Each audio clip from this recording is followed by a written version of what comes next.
Yeah, there's a book in the bottle. Mew was totally in that truck. L may or may not be real. Little oddities, mysteries, and urban legends have astounded the imaginative gamer for decades, maybe even centuries. But there's one mystery that really interests me, and it's one that doesn't seem to be brought up very often. What's up with Nabbit? Could those ears of his be long enough to conceal a secret? New Super Mario Bros. U is a platformer that hits that imperfect imbalance between extremely polished gameplay and design, setup, and structure that are so determined not to push any boundaries that the game is 100% forgettable. Despite this, it did introduce one new character. Nabbit pops up a handful of times in the game. He'll spawn in a level and scurry off with some stolen goods, your mission being to hunt him down and swiftly execute him, which you get a reward for. Note that it's not that you get to keep whatever he stole, it's that you recover what he stole and are given a reward. Mario does not encourage the proliferation of stolen goods. Nabbit went on to be a minor recurring character in the Mario series. His name is an extremely subtle portmanteau of nab, as in steal, take, grab, and rabbit, as in rabbit. It also evokes the words nab it. The layers just don't stop. Nabbit is, of course, a rabbit who is also a thief. So what do I find so mysterious about Nabbit? It'd be easy to just remark on his visual similarities to other game characters. That thread won't lead anywhere substantial though. But there are other details. Like, he's obviously not actually a rabbit, right? That's someone in a mascot suit. You want to compare Nabbit to someone? Try this guy. The Mario series has anthropomorphic rabbits, and they don't look like him. It also has literal rabbits, so maybe take that point with like a ladle of salt. But then there's something else about his design. Something pretty notable. Staring us right in the horse's mouth. The bandana.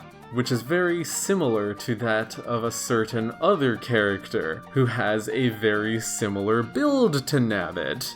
You know, if one were to just look at Nabbit in this game and see that, wouldn't it come across as Bowser Jr. in a costume? Bowser Jr. putting on a bunny suit and sneaking out of the castle to cause some mischief? Has that ever been contradicted? The two of them appearing together in spin-offs doesn't mean anything when you're regularly stuffing 5 Marios in that clown car. The bandana just throws me off. Either this character is supposed to be Bowser Jr., or he's supposed to evoke Bowser Jr. for reasons that are unclear. We need more data. Let's look at the list of games Nabbit is in. We've already talked about New Super Mario Bros. U, but there's actually another detail about that game that's worth mentioning. There is an unlockable secret island with a purple toad house for viewing game records, and in the house there's a bunch of bags that look like Nabbit's, and his silhouette is painted on the ceiling. So is this his hideout or what? Does he live here? If Nabbit is Bowser Jr., is this his secret blanket fort? Or since toad houses are generally staffed by toads, does this hint that Nabbit is a toad?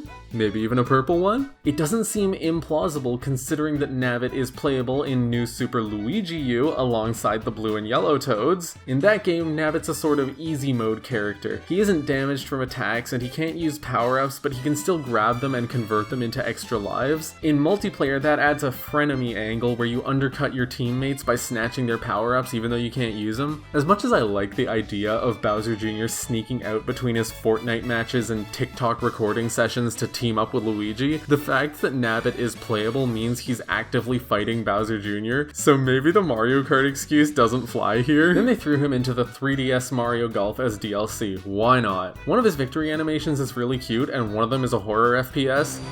That guy from Smash can come out of his bag. That's another thing, he just brings that bag with him to whichever game. New headcanon, he just has a bunch of identical bags full of completely random crap and he just picks one at random every time he goes out. Then he's in Smash, where he's a stage hazard / boss. He tries to grab you and blast off, which to me is more evocative of someone else, but go off I guess. He's in Mario Party 10 in a little cameo role where he snatches a die from Bowser. That's the only thing he does, and that almost seems to support the Bowser Jr. theory. Because Bowser Jr. does most of the mischief type effects in the game, and then the one time Nabbit shows up is when a mischief thing happens to Bowser. But of course that doesn't actually prove anything because they might have just thought it would look weird if Bowser Jr. was backstabbing his dad, so they conjured another character to do it. So either Nabbit is Bowser Jr. putting on a mask to pull pranks on his dad, or he's an anti-Bowser Jr. Revelations warned of this. Then in Mario and Luigi 5, we're not even trying anymore, Nabbit's around as a sort of like mini game NPC. Here and there you have to chase him around to get an item that he's stolen. There's also a whole sequence where you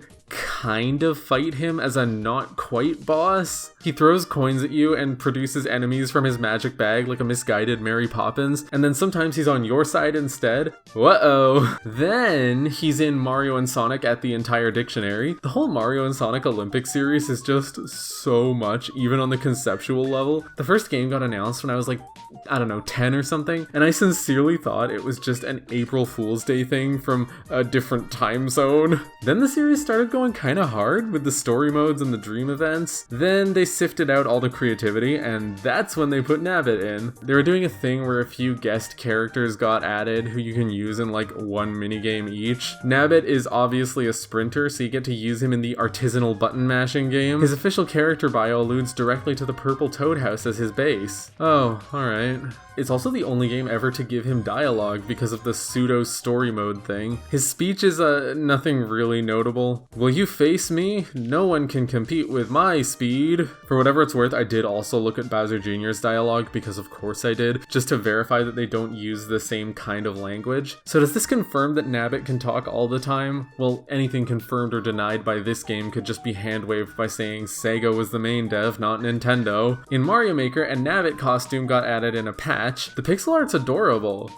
Okay, don't look at me like that. Star Fox Guard of all games had a robot called Nabbit. Clever. Speaking as one of the 3 people who played that game, I managed to forget this. Nabbit sneaks around and steals things, whatever. In Super Mario Party, Nabbit is one of many PNGs that cameo in one of the minigames. In Bowser Jr.'s Journey, the pseudo-RTS auto-battle side game added in the 3DS version of Bowser's Inside Story, which was definitely played by everyone, Nabbit is a recruitable unit, meaning that he and Bowser Jr. are explicitly in the same place at the same time. His description says he's a mystery to everyone, and he's a ranged type unit who fights by throwing things from his bag. I love the walking animation between rounds. Like, yes, go off, get where you're going. Nabbit has also shown up in the gacha games. Dr. Mario World had him as a doctor, which really puts him in prestigious company. His power would boost your score or transform viruses into random items. In Mario Kart Tour, he properly debuted in the Wild West event, I guess because Bandit. His special item is the Lucky 7.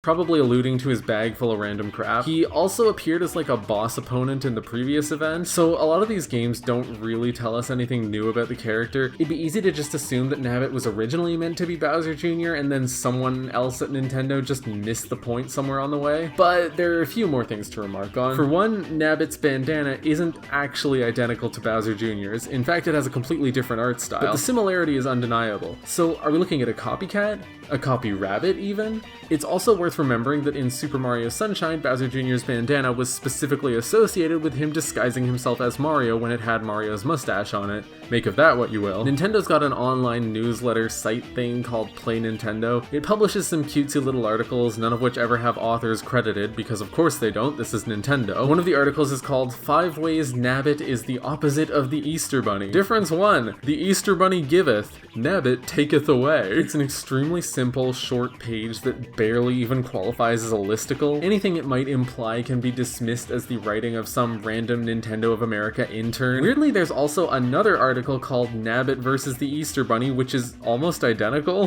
There's also a Halloween article called Nabbit's Top 5 Super Practical Trick-or-Treating Tips. That's really fun to say, by the way. You should give it a try. I'll give you a moment. It's just a cute little Halloween list that really hammers in what demographic this website is for. I'm 26, why am I doing this? The Mario Wiki says Nabbit's bag has never been opened except in Smash 4, and that's just so not true. That wasn't even true at the time Smash 4 came out. So Nabbit is just one big mystery. He's Bowser Jr., he's a Bowser Jr. imposter, he's a toad, he's a rabbit, he's everything and nothing. There is no clear answer. But what does it mean to chase an answer in a franchise so inconsistent? If you look for lore in a series that's now infamous for rehashing the same plot, the same characters, the same environments again and again and again, how much is there to find?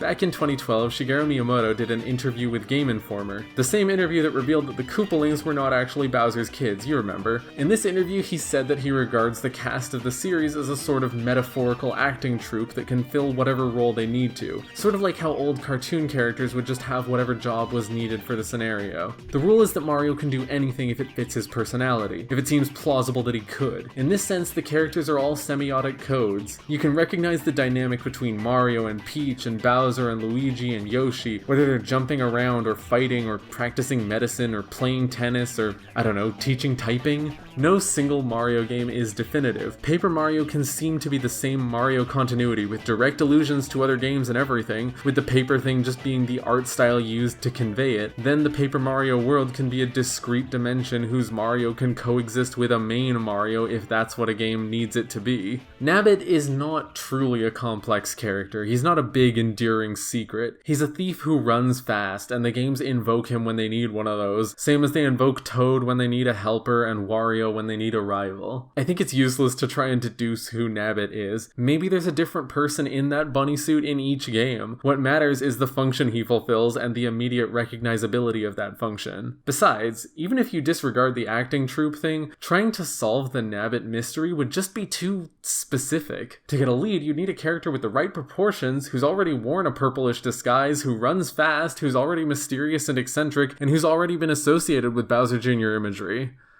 Too bad there's nobody like that.